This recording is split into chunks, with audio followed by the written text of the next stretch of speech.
PV. Hello, welcome to the third and final game of Immortals versus DC. My name's Bren. I'm joined by the one and only CCNC, player for Optic Gaming, Dota extraordinaire. He goes by many names. Thank you for joining me. Thanks for supplementing my lack of knowledge with your presence and joining me and saving some fun from the cast. Yeah, no problem, man. Do I need to turn my mic on in game? Yeah, I think it's the team. Put it on open mic and team, but okay, that's what I thought. I mean, so far, what has your opinion been of these teams? I mean, we've already talked about the NA teams and how they stack up, and your opinion was that, you know, the NA region is all over the place. Some teams throw, other teams don't. You know, people are taking wins off of each other, I guess, in scrims and whatnot. What sort of impressions do you get from both these teams? Where do they stack up against each other? I don't really know how they stack up against each other. Like I said, like I think it kind of depends on like how they look on a specific day, because people like they go into a match and they lose 2-0 to somebody, and then maybe they rethink a couple heroes and they come into the next series with a different draft or a different idea on the game, and then the game looks totally differently. It looks like totally different teams. So I think it's kind of hard to say. Like, it kind of depends on the draft and how the teams look on like each individual day. I don't think one team looks particularly better than another today. Okay. So would you say, I mean, the way you worded that makes me think that there isn't really a set play style that these teams go for? Or is that not the case? Is there a game plan in mind for these teams and the way they work? Because, I mean, Immortals back when they were MVP Phoenix, they just ran at people, right? They looked for kills. That's all they did. Is that a similar case? Or is the meta that we're in right now in Dota, with the way the heroes are being picked and the way it works with the shrines and whatnot, and the talents, is it sort of every team sort of playing in a similar play style? Or is it something else entirely? No, I don't think so. I think MVP still plays that same style, but you'll see like hero priorities go up and down, right? Like game 1, DC like first 2'd Pugna or something, and this game they don't even touch it. They, you know, take Furion instead. I don't remember what priority Jakiro's had if they banned it game 2 and stuff, but like the heroes shift up and down as you lose and win with them, so like things kind of change as people like figure out like what's good versus what, because even though the patch has been out for that long, like you start losing with things and stuff, you lose confidence in heroes, and like things change. A few rotations. I mean, some familiar sights as well, but the Nature's Prophet is coming out. Cannot remember for the life of me if we saw it in game number 1, but in Nature's Prophet, pretty good pickup. A lot of global presence. Use a transfer vision as well. All around pretty good. Not to mention the ult. Even though it received a few nerfs in the most recent patch, still one of those heroes that does get hotly contested quite often. And interestingly enough, Digital Chaos actually banning out the Sven here. Saw Q's performance in game number 1 was actually pretty phenomenal. Taking that one away from them for the time being. Yeah, it's kind of interesting. They picked the Furion into the Jakiro. That's like considered by a lot of teams to be a pretty hard counter to it, because the lane is just like super rough. You can die really easily on Nature's Prophets. You have a lot of deep push on Jakiro as well. So, and it's like also good at these like early brawls around towers and stuff, because the enemy kind of runs into you, so you're able to get your spells off. Like, it's just generally really good against Nature's Prophet. So it's kind of interesting they pick it into it. Like, they do have the Spiritbreaker who can dual lane with the Furion, so maybe makes his lane a little bit better, but it's just generally not a hero that's that great against Jakiro. Okay, well, we're waiting to see what Immortals get this next ban in a way, but it is pretty standard stuff so far when it comes to these drafts. Nothing out of the ordinary, so to speak.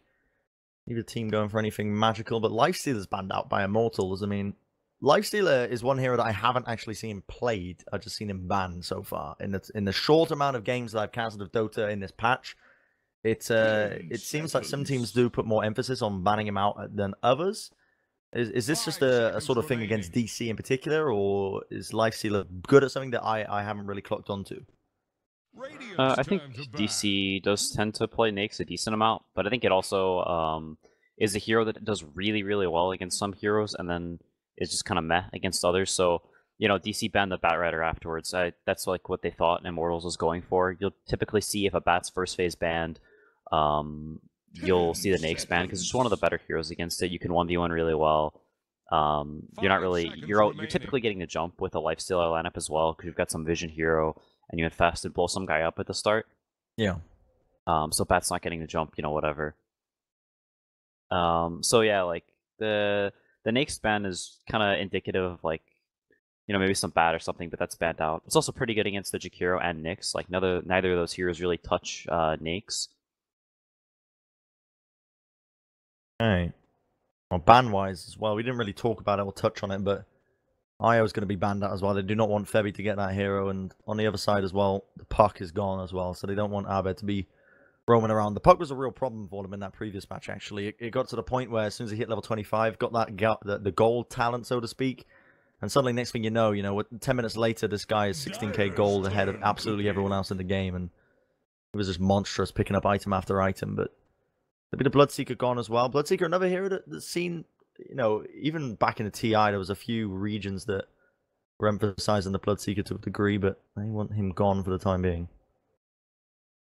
Yeah, I think it's a little bit of a weird Bloodseeker pick. It's not particularly good against Jakiro, and it's also a hero it's kind of hard to pick whenever you have second pick, because you don't really want to pick it and whenever you don't have a guaranteed lane, because that hero likes 1v1s against certain heroes like Pucks and Enigma. Heroes like this, he can 1v1 really well. And whenever you don't see the lane you're going into, the offlane isn't shown yet, it's kind of hard to pick that hero because he'll get totally owned. These are some rapid picks coming out already. The Disruptor and the Monkey King going to be coming out for Digital Chaos here. They pick it in pretty close conjunction. Now Immortals getting the next pick, but they've picked up the Underlord. Pretty much a lane winner, pretty much wherever you put him. Very dominant. You feel like, what's your opinion on Underlord then as a hero, Pit Lord, whatever you want to call him, in terms of playing against it? Because there's a lot of global presence on Digital Chaos. That's the first thing that screams out to me with the Nature's Prophet and the Spirit Breaker. I mean, Underlord is relatively good in the regards that you can use his ulti to transfer absolutely everyone and also have a bit of a global presence. But against this sort of team composition, this team lineup that Digital Chaos are running, how do you feel like it slots in terms of that? I think it's pretty good. It's very good against Nature's Prophet and Spirit Breaker, just because their hero, you have the D push naturally against Nature's Prophets. The aura is pretty nice because he's all right clicks and stuff, and then Spirit Breaker just can never charge anyone because Underlord lineups are generally 5-man centric, or you camp towers. This Underlord pushes out waves by himself and stuff. So it's kind of hard for Spirit Breaker to play the game he wants to. And with Pugna on top of that as well, it's a lot of this 5-man, just magic damage everywhere, garbage, your towers are dying and stuff, like Jakiro Pugna. These heroes are pretty annoying to play against, and DC are reasonably slow to come online. If Disruptor doesn't have his 6 yet, Spirit Breaker isn't having the greatest of games or something like that, it's not super easy for DC to start fights, because Monkey King can't really go in first, they don't really have particularly good team fights, and, their offlaner's a Furion, it's not your traditional initiator, so it may be reasonably difficult for DC to actually take fights or do anything, because there's just a bunch of 5-man garbage from Immortals. Yeah, I mean, the Immortals team so far, what they're picking is definitely screaming to me a lot of pushing potential, like you said before. You've got the Never Blast, you've got Jakiro even with the Liquid Fire, Underlord can push in those lanes as well. Very much a 5-man centric team. Focused on those objectives pretty fast, but ban-wise, we're going to see a few coming out. In fact, PA was taken away. Digital Chaos did not want to let that one through. Is that mainly because they don't want something that can have that team fight potential? Get a PA jumping on you, you're going to be in a world of hurt? 10 seconds. I think it's more of, it's just it's very good against the cores DC has so far. It's very nice in the lane, gives you a lot of kill potential in Furia, and makes it very hard for him to play in the lane. And then DC just doesn't have that much damage. It's quite good versus Monkey King in the game. Right. CK is sort of the same vein as well. It's just another one of these melee PMS buying heroes that has kill potential in Furion. So you can commit 2 heroes there, something like that. And unless the Spirit Breaker is there assisting Furion, he's just going to die all game long. They have very little ways to deal with the CK illusions. CK, PA, Sven, all these heroes, they kind of do the same thing. They give kill potential in lane against the Furion with the Jakiro, and they scale nicely against the cores DC has. Oh. Bit of reserve time left up here for Digital Chaos to make that last pick. I mean, what would you like to see in terms of this? Because right now this Chaos Knight pick feels like they've got them a little bit stumped in terms of dealing with the illusions. Don't really have too much to sort of counteract it. And yeah, like you mentioned, the Chaos Knight gives them a lot of fighting prowess that they might have been missing otherwise. And Immortals draft is looking honestly pretty hot for me right now. I mean, in terms of, not that I'm sexually attracted to the draft they've currently got running, but they... They're working with this Underlord, man? Is that your type? Maybe, possibly. I don't even know yet. I'm an open book. Can't really quite read me. Yeah. But what would you like to see then for this last pick for Digital Chaos? I'm not sure. I think it's kind of hard. Nothing like lanes, particular like it's some Pugna. It's not here. You're really gonna abuse that hard in lane. You want something that's nice for okay, yeah, like Choose your Viper's hero. probably one of the better choices they can have. It's nice against the Pugna, pretty good versus Underlord Nyx. I just worry because it's definitely not great against CK as the game goes longer and longer.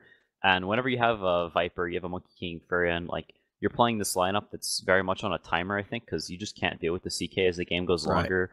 Yeah. It's it's just naturally harder to play when you're on a timer, right? Because your mistakes are punished harder. Because if you're behind, then the game is very difficult. Yeah. Absolutely, and I mean, you could see that Chaos Knight pick. You can't really read into the mindset of a team, so to speak, when they're in the draft phase, because we don't know what's going on there. But you did get the impression that it kind of stumped them in a lot of ways, because they started asking themselves the question, how do you deal with the Chaos Knight at this point? But they tend to go for this Viper pick, very much early to mid game. It doesn't really scale as well, and to deal with this Chaos Knight, you're going to be having a bit of a struggle, if you do ask me. We'll see how it goes anyway, and we'll see how they set up these lanes in the meantime. But I've been seeing a lot of Jakiro being played in terms of, at least today, the amount of games I've casted. I've been casting quite a few, but it's one of the more hotly contested picks. Yeah, it's good versus a lot of the popular NA heroes. It scales pretty well, gives you wave clear, and is very, very nice in the lane. It's one of the coolest things about the hero is it basically makes, especially against these dual off lanes, this cheesy stuff that's really popular right now, these Spirit Breaker dual off lanes, Jakiro is quite good against that, because it's just very hard to contest this hero's lane. Ton of damage, and dual breath is like a broken ability. Alright, some early wards going to get placed for the time being. I mean, Febi's going to be laying it down in the upper area. I don't know if that actually did block the camp. I imagine it did. Might not have, actually. The upper area, I can't actually see for the time being with the pause going on, but things coming out. It feels like every single game with Immortals we've had a pause so far for hours and hours. So Quinn, I hope you're ready to talk about fast food, my man, because it seems to be the only way me and Sunsfan actually managed to wake our way through this. We don't know how long this is going to last. At one point, all of Immortals just disconnected. They were gone. We didn't know how long they were going to be. I think at that point, what were we even talking about? I don't think it was food, but it might have been. Honestly, I don't know. It might have been Chick-fil-A. Actually, that's a lie. But yeah, I could talk about Chick-fil-A for hours, man. So could I. It's incredible. But I got a better question actually, and it's Dota related. Surprisingly enough. Wow. We got a new patch that's coming, hopefully quite soon, because people are getting quite sick and tired of this one. What sort of heroes do you want to be seeing reinvigorated for the next patch at least? Not so. Like whenever patches come out, I never really care about seeing new heroes. More of like seeing less of the cancer heroes that are currently instated. Like I'd like to see less Lich. I'd like to see less Pugna. These kinds of heroes. These heroes just make the game like kind of annoying to play. Like I don't really want them like to be good. Like when Alchemist was really popular and everybody just picked that hero every game. Like I wanted them to just like remove Grievel's Greed as an ability and leave him with 3 skills. But that's not gonna happen. You're not alone. I do hate playing against that Alchemist. Even casting Alchemist games, to be honest. As much as Sunsvan was digging into me earlier about it. Same with Naga games. Very much a boring hero, but... just a boring concept, He just sits around and gets more gold out of everyone else. How's that fair? Early warding so far coming out. I mean, reasonably defensive stuff, at least from the Dire side. DC not branching out too hard with the warding missions. Just going to be keeping it relatively behind their own base, behind the river at least. But Immortals, they've gone deep. Balls deep. They have actually placed it, and they are going to be blocking that small camp in the upper area. But nobody going to be attempting to go for any First Bloods or anything like that. But you see DC, they have infiltrated the jungle down there. Abed is not alone. But at the same time, they managed to swiggle their way into the top lane. So it's going to be 2 rooms apiece for both these teams. And now Mason in the mid, he's going to be going up against MP on that Pugna. What's this sort of mid lane matchup like then, Quinn? Both heroes farm, basically. At a certain point, Pugna's just going to start spamming out the lane, and Viper's going to sit under his tower and last hit. Maybe if there's some rotation, one hero can pull ahead early and then like just sustain that CS lead, but you're never really going to see one hero blow another one off the water, I don't think. I think something kind of interesting is that they're going aggro with the CK. Yeah. I think, and then DC dodges. This Monkey King hero like really hates getting aggroed. He likes having these nice 1v1s where he can beat the crap out of some melee hero and just abuse them. And they tried to get the CK against the Monkey King and just trialing him, because I don't think he'd have a nice time. But they end up dodging. But I think it's still pretty good for Immortals, because this Disruptor hero like really likes to have a pull. He needs a pull. Because this hero just does almost nothing with levels. And you can see Febby running over here, like messing with the pull. Just like making sure this Disruptor stays under leveled. So even though they dodge on DC, I think it's still pretty good for Immortals, just because the heroes on DC like really need these levels, especially Disruptor, whereas some Jakiro, if he's level 1, like you'd much rather have a level 1 Jakiro than a level 1 Disruptor. For the time being, the lanes are relatively even. In fact, not much damage being traded. I mean, the mid lane so far, Mason's putting in some decent harassment into MP, but other than that, I think this bottom lane is most likely where the kills are going to be landing, because this dual ref, overwhelming damage as well. Foro just laying down the law. Arbed already down to quite a bit of low HP. Does have that region to get back up though, so he's fine for the time being. But a bit of a rough lane as well, you know. Like you said, the dual breath, an incredible ability to have at level 1. Really does a number on a lot of them. Yeah, and it's pretty worrisome, or it's like he's not having a good time as this Monkey King. Like, whenever you're playing Monkey King against some melee hero, like, you like to be just absolutely dominating him. They're running out of regen, you're full HP, you're just like abusing them.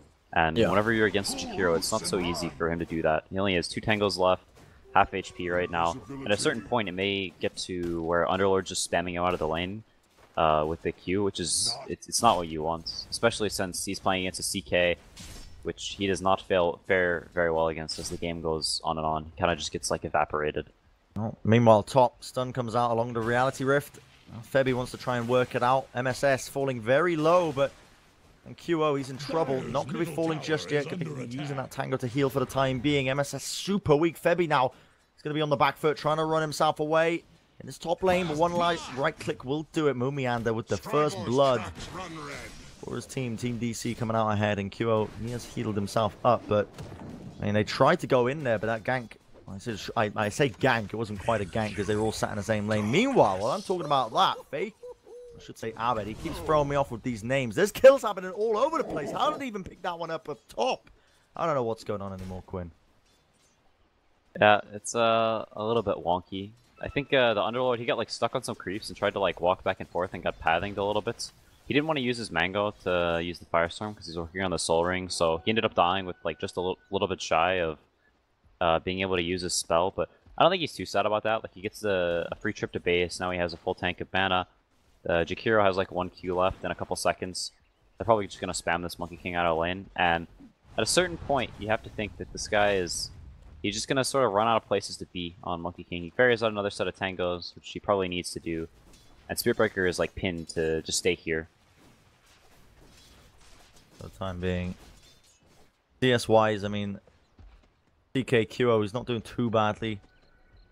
A bit of a rough game as well here in this off lane, but 17 CS not too bad at this moment in time. Meanwhile, the mid lane, as you rightfully said early on, it's just they're just going to be farming it up. There's not really too much kill potential that's going to be kicking off between them. They're just farming as much as they possibly can at this point. And Bulba, he's picked up this haste rune and he's looking for opportunities with it in the enemy's jungle. But question mark is, I mean, the longer this game goes on, the worse it's going to be for them trying to deal with this Chaos Knight.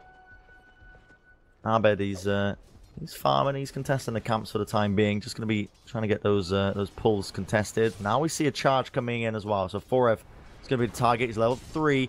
Abed wants to make the movements onto him. The Jingu already got 2 stacks. Can he get the 4th? Will get it.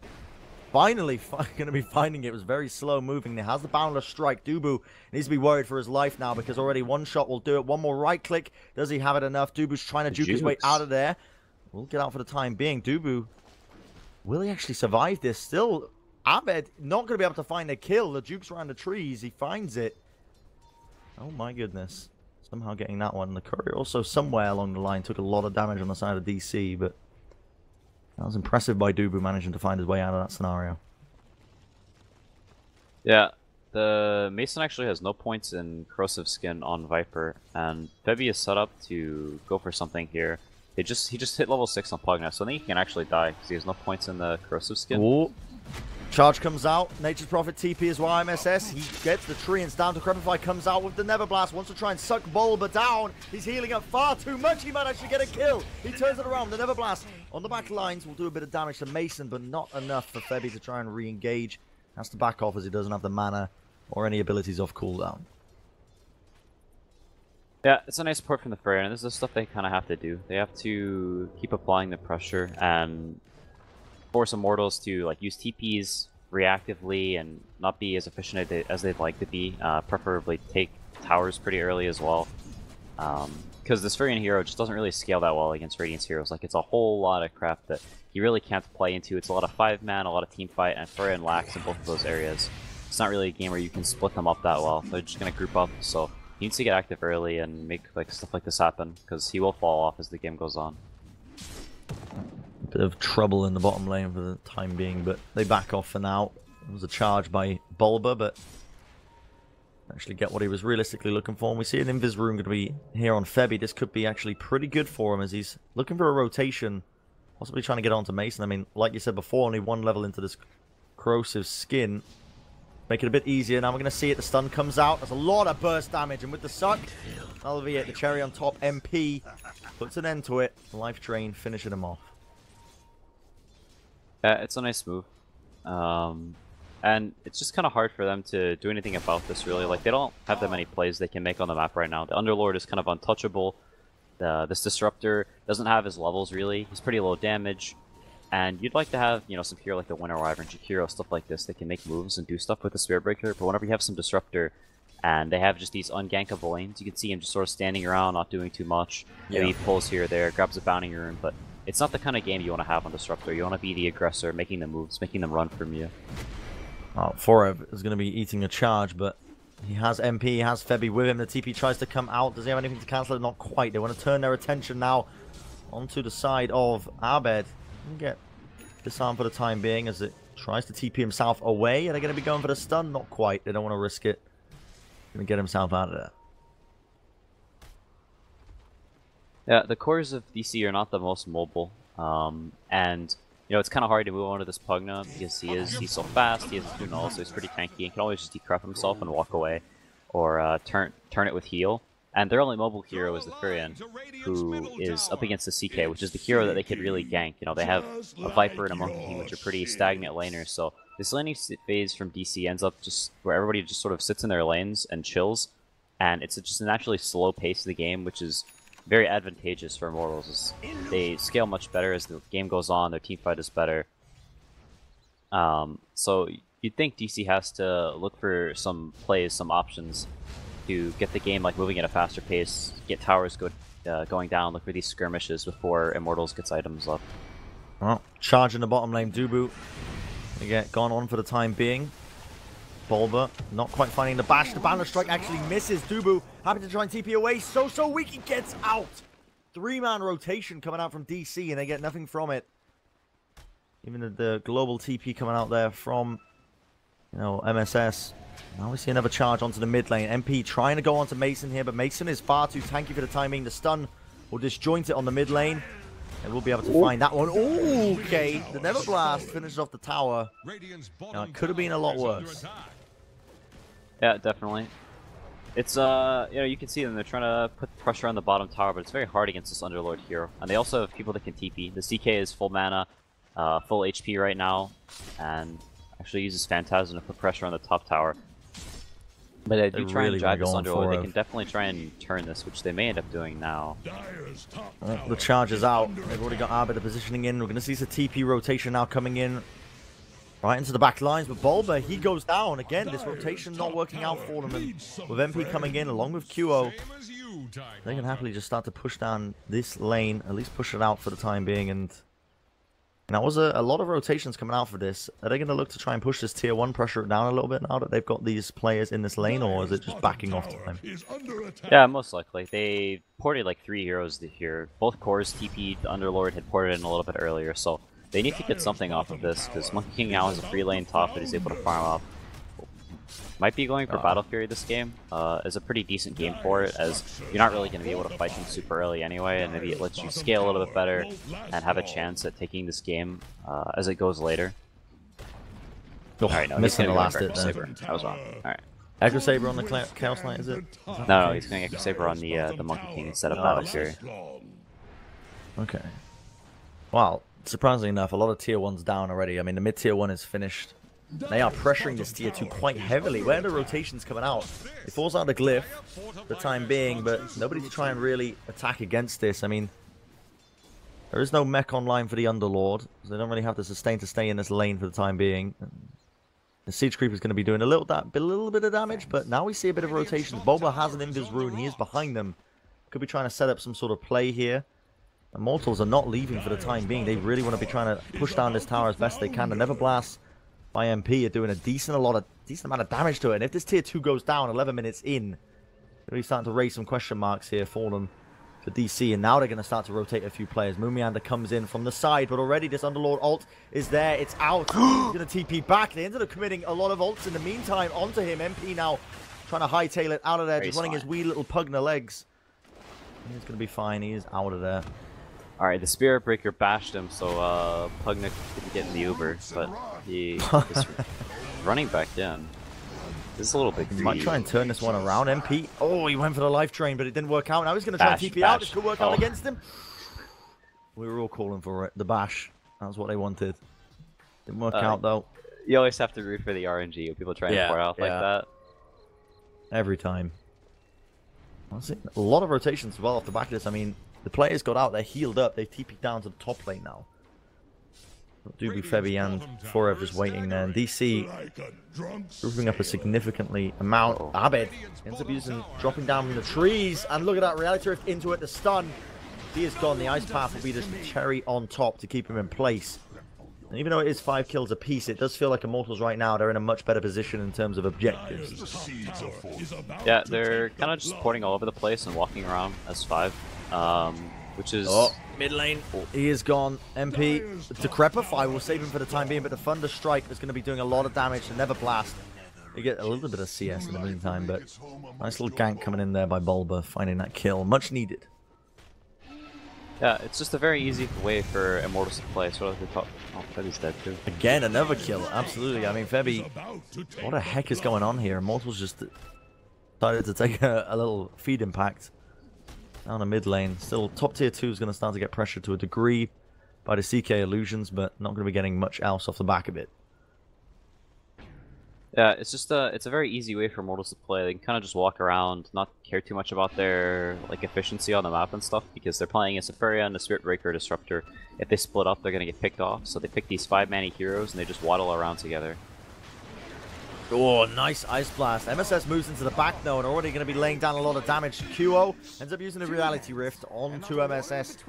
Top area for now, and a Jingu Passery. He's got it. Nice 2-man stun by Febby, but ultimately not enough to try and save him. We see the TPs are rotated. The team of Immortals are going to be trying to save this.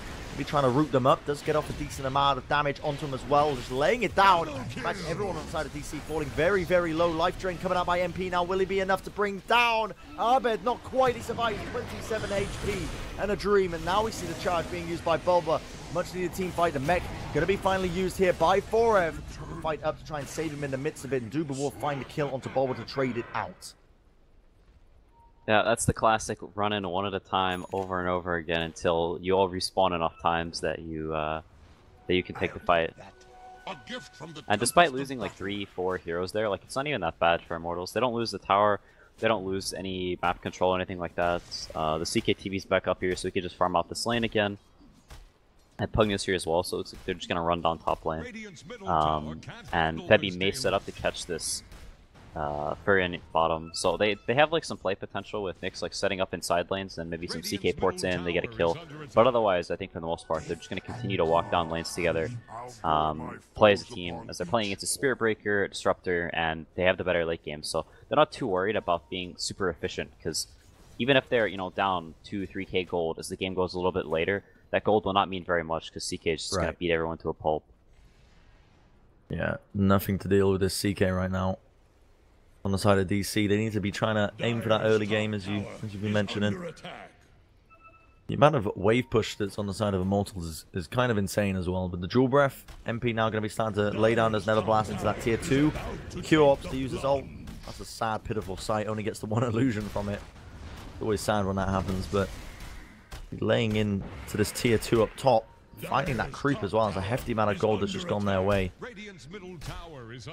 Even though DC are looking to try and re-engage and go on to this tier 1 mid, I mean, the objectives are 100% going away right now of Immortals. They are in the driving seat, so to speak. They're going to be finding it. And they do have an opportunity. I mean, they wanted to. Don't have a glyph to use, but they want to go on him anyway. Mason, the Macropyre is laid down. Going to be losing about half his HP, but forced to back off now.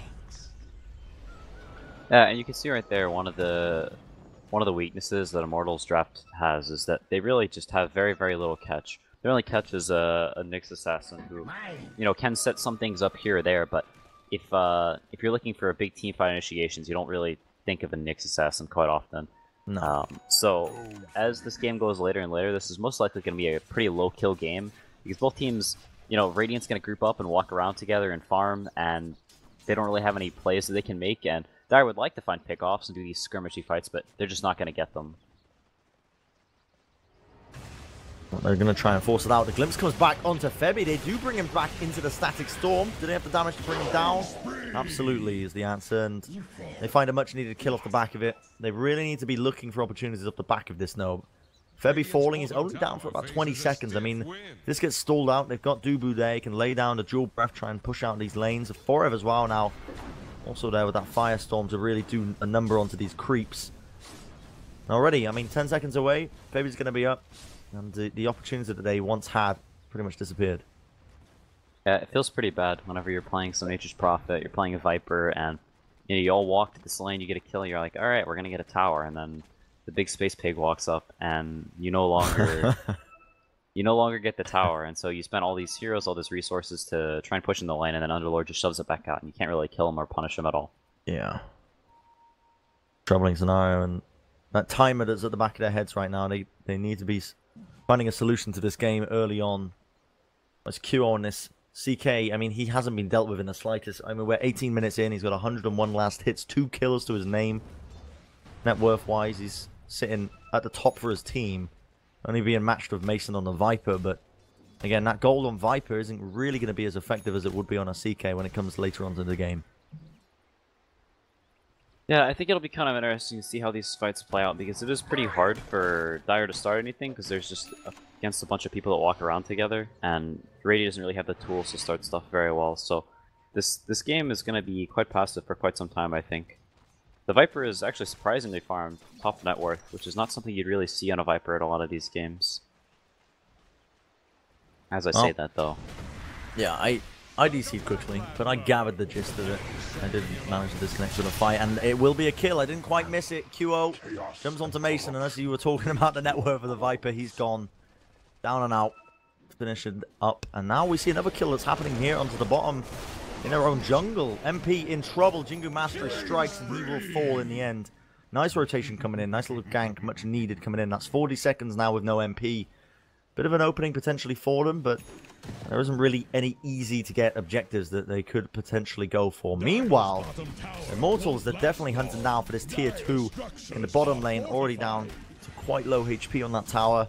The Firestorm from Forever is going to be cleaning out these waves with ease. Eventually this is going to be going down. Who's going to get the last hit? It's going to be QO. Bit of extra gold on top. Yeah, something a play DC does have available is potentially getting a medallion or something like that, trying to force heroes to TP bottom, and then going for the Roshan, because that can maybe sway the fights a little bit more into their favor, and they kill it very, very quickly between Monkey King, Viper, you know, getting some Alpha Wolf to boost up their damage in the trees. So they may look to like push up bottom lane and smoke down there, force heroes, and then potentially TP back across and get the Roshan. Okay, so next time for QO. Meanwhile, I'm talking about that. There were kills happening. MSS gets caught out of position. Is going to go down, or I should say kills Dubu. Dubu was the one who was out of position. Sorry, apologies. But again, these kills on the lowest net worth player on Immortals team, it's not doing much. It's not creating these big openings that they're looking for, because he's already up in 8 seconds time. It's nothing that you can realistically play off. It's just a tiny bit of gold in the bank. And I mean, you said it earlier, at the end of the day, even if DC end up with, you know, a 1k, 2k gold lead, the longer this game goes on, Immortals is going to be very happy to just really prolong it and get QO as much farm as he needs. Speaking of QO, he's got some items on the way. I mean, he's building towards that BKB. Has the Echo Saber, has the armlet. He's already pretty strong as it stands. Yeah, he's gonna get progressively stronger as the game goes on. I think one maybe worrying thing for Immortals is that this Pugna, like, he kind of needs a lot of items to do stuff this game, because he dies pretty easily to someone King hopping on him, and now there's an Orchid. He doesn't really want to go Yule, so now he has to go 4-staff. And so he's just kind of... Oh, that's unfortunate. It's on the cooldown. Yeah, I was going to say, Febby TP, and that could have cancelled it out. Doesn't get the deny either. The Treants are going to steal it away from him. But he will get away with the 2 kills onto the Treants there, so good consolation prize for him. But the pings are being made here. They want to be grouping up onto the high ground of the Shrine for the time being. Immortals are going to be losing their bottom tier 2. DC trying to press the issue to a degree, but now that mid tier 2, that's the goal for them right now. You can see C4 already just putting in the damage. He has a mech on the hand. He'll be working towards those GG Greaves anytime now. We're getting them up as he gets as much farm as possible. And I mean, these Never Blasts, they just absolutely demolish these structures. They are struggling. Pit of Malice is going to be rooting up Mason in the back lines. QO is a problem. Moonmeander absolutely destroyed from the reality room. The suction now. Mason will be meeting his maker. It's going to be the double kill for QO. And his tower, it's gone already. The tier 2 falls. They already lose 2 of their players. They force the TP back as the bottom, I guess, Rax is starting to get pressure to a degree. At least the tier 3 was. Oh, that's realistically the only thing that MMS can do in this scenario is try and rotate. But again, when you're running a Pit Lord, you can just, again, TP these players straight back into the mid lane and go at it once again. Bulwa falls. And now, that's an opening. 2 players down for about 20 seconds. This tier 3 is starting to get pressured. The mech's on top, and I gotta say, Quinn, this game is looking very much one-sided at this point. This is going to be a Rax taking it 22 minutes into the game. Yeah, and that's kind of how these games feel whenever one team has an easier to execute draft. They're just a better draft. Is, you know, the game's even gold and stuff. You look at the numbers, and it's not that bad for DC, and then suddenly they, you know, lose 3-4 heroes instantly. Their racks are dying, and they feel kind of helpless. It's not a good feeling knowing that we're pretty even on gold and we just can't fight them no matter what we do. Well, here comes the chance to fight. They want to be moving in. The Static Storm laid down. They immediately destroy QO. He's gone absolutely destroyed. Now we see Forev also falling extremely weak. Febby just trying to back out of there. Yeah, he does have the Vendetta, but he's dested up. Meanwhile, Forev should be falling here. They can't actually quite kill him. The Firestorm doing a lot of damage. Macropire laid down as well, but they do have the Shrine in their base to try and save them. 4-staff up. MP trying to escape. The Sprouts won't connect onto him. It has a TP. Just pulling it out of his backpack. Going to be laying down a Decrepify, and that Boundless Strike from Abed. Absolutely making mincemeat out of Febby, and they follow up with a few more kills. Good defense by DC. Immortals getting off a little bit more than they can chew. Yes, they got the tier 3. Yes, they pressured down a lot of damage into the racks, but at what cost? They got a team wipe on the back of it. Yeah, and DC needs to try and rush off this. I think they'll most likely try. Without the Aegis, it's pretty difficult for them to take a fight once CK has his ult and his BKB back up, which is quite soon. So they're probably going to try and scavenge this together. Immortals is up decently soon, and they don't kill it insanely fast, so they're probably going to contest it. I think Immortals is pretty happy about taking this fight here. It's very clumped up for all of their AoE annoying spells, but looks like it's already dead. It's pretty costly. Yeah, right now it's already dead. They are absolutely demolishing it, trying to attempt it, but they are going to have to back off for the timing. TP comes out from Febby. Kinetic Field, he cancels it in the end. Does not want to try and take that fight. But meanwhile, QO getting CC'd up. Macropire laid down. Now he pumps up the ult. Bulba getting destroyed. Reality rifted out of the fight for the time being. Wukong's command going to force him out. Now QO with that fresh BKB. He's going to be using that bad boy, but he's eating a ton of damage. Putting in the right though. He finds another kill with the help of his team. Laying it down. We see Mason finally going to be popping off a few of that poisons. Looking for the opportunity to life drain. So close to bringing him down. The DD rune on Mason is putting in a ton of damage, but Febby is there. Ready and waiting. Has the stun. Will find a kill. And Abed, though, answers back with a double kill. Kills going all over the place for both these teams. Neither side really coming out with the advantage, but still the Aegis is available. Still Abed holding on to it. Yeah, it's pretty costly for Immortals going for the second Rax. It was very greedy. They could have just backed off, got Shrine, got Roshan. And then the game is very, very hard for DC to win, but kind of this sloppy, oh, you know, we can get a second Rax, we can't lose this game anymore. And then suddenly, you know, it gets to territory where you actually kind of can lose the game. It starts getting spooky. The Monkey King kills your illusions very, very fast on CK. So now it's in this... Ice Path, Febby. He's going for the right clip with the global presence. I mean, MSS, he moves back in. Now Cure wants to fight this one. Reality Rift forward. Ahmed, he takes a fat amount of damage. Going to be popping that BKB off. Now MSS trying to save himself, but that Echo Saber doing a ton of damage, and Reality Rift pulls him back out of the trees. Ahmed desperately going for the Wukong, or not quite the Wukong's command, but he will not be getting out of there, and it's a double kill for QO, and immediately not messing around in the slightest. Look at this, the instantaneous smoke, and they're drawing on a map. They want to be going for that bottom racks. Yeah, a little sloppy from both teams, but you know, whenever Dota gets sloppy, the team with the easier to execute draft will typically pull ahead, which is kind of what's happening. They're just gonna walk down bottom, and there's not really that much they can do to stop it. Pugner's just gonna blast it down. CK has Phantasm in 15 seconds. Buyback's forced out, as well as the Glyph trying to save themselves here, but they pull Mason back. He's already down to our half HP. The Pit of Malice has kept him rooted, and once again, picked up Mumiander as well. Overwhelming right now, and his crits are insane by Cure. They just cannot bring him down when he had that BKB on him. So tanky. Already 3 kills off the back of it. It's most likely going to be a 4 as the double kill ticks off, and with no buyback, 26 minutes in, Immortals coming out on top with that superior draft, and they just push and push and push. That'll be it. GG's called. They're going to be winners now. This match moving forward. DC go down to the lower bracket here for the Dota Pit NA qualifiers. Yep, I get to play against Jakiro Pugna Underlord tomorrow. Well, it's not all bad. Not all bad at all, but I think with that being said, I mean, do you have any final words about that draft? Any final words about that game? It was very fast. It was over before you knew it.